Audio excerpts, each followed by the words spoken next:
Hi అండి అందరికీ welcome back to my channel. ఈ వీడియో అయితే సండే వ్లాగు. ఈరోజు వీడియోలో అయితే సింపుల్గా టేస్టీగా ఇంట్లో మేము రెగ్యులర్గా చేసుకునే నాటుకోడి కూర ఎలా చేసుకోవాలో చూసేద్దాము. మసాలా కోసం అయితే ఇక్కడ 2 స్పూన్స్ ధనియాలు, కొన్ని మిరియాలు, అలాగే 1 స్పూన్ జీలకర్ర, 4-5 ఎండుమిర్చిని బాగా వేయించుకొని పక్కన పెట్టేసుకోండి. ఇవి చల్లారేలోపు మనం ఇక్కడ ఒక హాఫ్ ఎండు కొబ్బరిని ముక్కలు ముక్కలుగా చేసుకొని మిక్సీ జార్లోకి వేసుకొని అందులోకి అల్లం, వెల్లుల్లి, 4 లవంగాలు, 2 ముక్కలు చెక్క, అనాస పువ్వు, అలాగే మనం ముందుగానే వేయించి పెట్టుకున్న మొత్తం మసాలా దినుసులన్నీ వేసేసుకొని కోర్సుగా గ్రైండ్ చేసుకున్న తర్వాత ఇందులోకి కొత్తిమీర వేసుకొని మెత్తగా పేస్ట్ లాగా చేసుకొని పక్కన పెట్టుకోండి.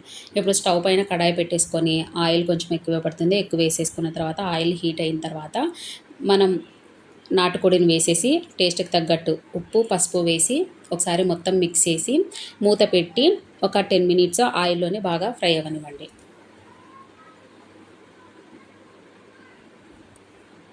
ఆయిల్లో ఫ్రై అయిన తర్వాత మన టేస్ట్కి తగ్గట్టు కారంని యాడ్ చేసుకొని ఒక 5 మినిట్స్ కారం వేసిన తర్వాత ఆయిల్లోనే ఫ్రై అయిన తర్వాత ఇందులోకి ఒక హాఫ్ లీటర్ పైన వాటర్ వేసుకొని, వాటర్ హాఫ్ లీటర్ ఎందుకంటే నాటుకోడి కదా కొంచెం ఉడకడానికి టైం పడుతుంది. అది ఉడికేలోపు వాటర్ అన్నీ దగ్గరికి పడి చిక్కగా అయిపోతుంది. సో వాటర్ వేసేసుకున్న తర్వాత మీడియం ఫ్లేమ్లోనే ఒక 20 మినిట్స్ బాగా ఉడకనివ్వండి.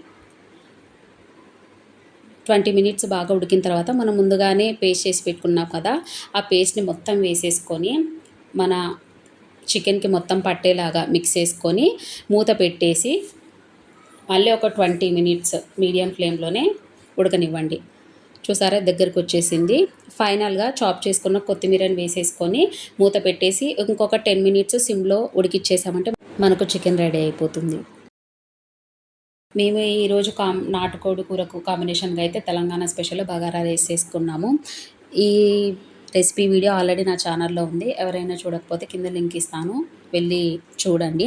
మీకు కనుక ఈ వీడియో నచ్చితే లైక్ చేయండి, షేర్ చేయండి, అలాగే ఛానల్ని సబ్స్క్రైబ్ చేసుకోవడం మాత్రం మర్చిపోవద్దండి. Thank you.